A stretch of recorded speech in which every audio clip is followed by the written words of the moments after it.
Hello दोस्तों, मैं आपका स्वागत करता हूँ आपके यूट्यूब चैनल टॉप 5 है में। दोस्तों, आज हम कुछ दिन पहले रिलीज़ हुई मूवी बुलबुल के बारे में बात करने वाले हैं। तो आज मैं आपको बुलबुल मूवी अंडर 10 मिनट्स में बताने वाला हूँ। तो चलिए वीडियो को शुरू करते हैं। कहानी की शुरुआत होती है 1881 बंगाल, भारत में।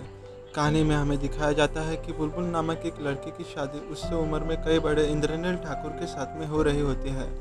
इंद्रनील के 2 भाई होते हैं। उनमें से एक भाई जुड़वा होता है जिसका नाम महेंद्र ठाकुर है, जो दिमाग से थोड़ा सा कमज़ोर है, और दूसरे भाई का नाम सत्या है, जो बुलबुल की उम्र का है। इसी वजह से बारात हवेली लौटते समय बुलबुल और सत्या की अच्छी दोस्ती हो गई थी। बुलबुल को यही लगता था कि उसकी शादी सत्या के साथ ही हुई है, लेकिन हवेली पहुंचते ही उसे पता चलता है कि उसकी शादी इंद्रनील ठाकुर के साथ में हुई है। उसके बाद हमें 20 साल आगे की स्टोरी बताई गई है, जिसमें हमें दिखाया गया है कि सत्या ठाकुर 5 सालों बाद लंदन से घर वापस लौटकर आ रहे हैं। सुबह होते ही सत्या अपनी भाभी यानी बुलबुल से मिलने के लिए जाता है। बुलबुल सत्या को विनोदनी यानी महेंद्र ठाकुर की पत्नी से मिलाने के लिए ले जाती है। वहाँ विनोदनी सत्या को बताती है कि महेंद्र को चुड़ैल ने मारा है। ये सुन के सत्या विनोदनी की बात पे विश्वास नहीं करता। विनोदनी बताती है कि महेंद्र जहाँ मरा था वहाँ उसने उल्टे पैरों के खून के निशान भी देखे थे। फिर भी सत्या विनोदनी की बात को अनदेखा कर देता है। उसी रात सत्या चुड़ैल का शिकार करने के लिए जा रहा होता है। जाने से पहले जब वो बुलबुल से मिलने के लिए जाता है, तब बुलबुल के साथ डॉक्टर सुदीप बातें कर रहे होते हैं। ये देख के सत्या को थोड़ा अजीब सा लगता है। सत्या को बुलबुल और डॉक्टर सुदीप बताते हैं कि मास्टर दिनकर अपनी बीवी के साथ मारपीट करता है और उसी की बीवी किसी से कुछ भी नहीं कहती है। ये सुन के सत्या वहाँ से गांव के कुछ लोग लेकर जंगल की ओर निकल जाता है। उसमें मास्टर दिनकर भी होते हैं। उसके बाद हमें दिखाया जाता है कि डॉक्टर सुदीप एक खंडहर में चुड़ैल को देखते हैं। कुछ देर बाद वहाँ सत्या भी पहुँच जाता है, लेकिन वो चुड़ैल को नहीं देख पाता। उन दोनों को जंगल से कुछ चीखों की आवाज़ सुनाई देती है, तो वो दोनों जंगल की ओर निकल जाते हैं। जंगल में पहुँचते ही वो देखते हैं कि मास्टर दिनकर की डेड बॉडी एक पेड़ पे लटकी हुई होती है। सत्या डॉक्टर सुदीप से पूछता है कि तुमने खंडहर में किसी को देखा था क्या? तो डॉक्टर सुदीप सत्या से झूठ बोल के बात को पलटा देता है। उसके बाद हमें सुबह होते ही हवेली में विनोदनी दिखाई देती है, जिसको सत्या ने हवेली में रहने के लिए बुलाया होता है।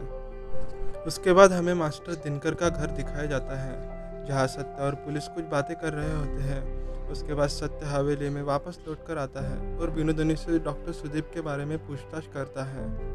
यहाँ से कहानी हमें कुछ साल पीछे की दिखाई गई है, जहाँ हमें दिखता है कि पूरी ठाकुर फैमिली एक गार्डन में बैठी होती है। वहाँ विनोदनी इंद्रनील ठाकुर से सत्या के रिश्ते के बारे में बात करती है। उसी रात बुलबुल इंद्रनील ठाकुर से कहती है कि एक बार सत्या की इस बारे में राय जान ले। उसके बाद बुलबुल सत्या को बताती है कि विनोदनी उसके लिए शादी का रिश्ता लेके आई है, लेकिन सत्या बुलबुल से कहता है कि वो शादी नहीं करेगा। सुबह मंदिर में विनोदनी इंद्रनील ठाकुर को सत्या और बुलबुल के बारे में भड़काती है। रात होते ही इंद्रनील ठाकुर सत्या और बुलबुल को अपने कमरे में बुलाते हैं और सत्या को बताते हैं कि तुम लंदन जा रहे हो। उसके कुछ देर बाद सत्या और बुलबुल अपनी कहानी वाली बुक एक्सचेंज करते हैं। ये बात इंद्रनील ठाकुर ऊपर खिड़की में से देख लेते हैं। बुलबुल के कमरे में आने के बाद वो बुलबुल को बताते हैं कि वो कल सत्या को लेके कोलकाता जा रहे हैं, उसके कोर्ट के कागज़ बनवाने के लिए। कुछ दिन बीत जाते हैं और इंद्रनील ठाकुर जब वापस हवेली लौट आते हैं, तब बुलबुल इंद्रनील से सत्या के बारे में पूछती है। तब इंद्रनील ठाकुर बुलबुल को बताते हैं कि उन्होंने सत्या को लंदन भेज दिया है। इसी के गुस्से में आकर बुलबुल सत्या ने दी हुई कहानियों वाली बुक जला देती है। इसी बीच हमें पता चलता है कि इंद्रनील और विनोदनी के बीच में नाजायज रिश्ता है। विनोदनी इंद्रनील ठाकुर से बुलबुल के बारे में कुछ पूछती है, तो इंद्रनील वहाँ से गुस्से में निकलकर अपने कमरे में जाते हैं। वहाँ वो चलती हुई आग में एक कागज़ का टुकड़ा देखते हैं। उसमें उन्हें सत्या और बुलबुल का नाम लिखा दिखता है। इसी वजह से इंद्रनील ठाकुर गुस्से में आकर बुलबुल के पैरों पे एक लोहे के रॉड से लगातार वार करते हैं। मारने की वजह से बुलबुल के पैर बेजान हो जाते हैं और हमें उसके बाद दिखाया जाता है कि इंद्रनील ठाकुर हवेली को छोड़ के चले जाते हैं। फिर वहाँ से कहानी चालू समय पे आ जाती है। कहानी में आगे दिखाया जाता है कि चुड़ैल ने और एक आदमी को मारा है। वहाँ सत्या पुलिस को पूछता है कि बॉडी का पोस्टमार्टम किसने किया, तो पुलिस सत्या को बताती है कि बॉडी का पोस्टमार्टम डॉक्टर सुदीप ने किया है। इसी वजह से सत्या को डॉक्टर सुदीप पे शक हो जाता है। फिर सत्या डॉक्टर सुदीप के घर के पास जाता है। तब सत्या बुलबुल को डॉक्टर सुदीप के घर में देखता है। उसके बाद जब बुलबुल हवेली वापस आती है तब सत्या उससे कुछ पूछताछ करता है। उसके बाद कहानी फिर से कुछ साल पीछे चली जाती है।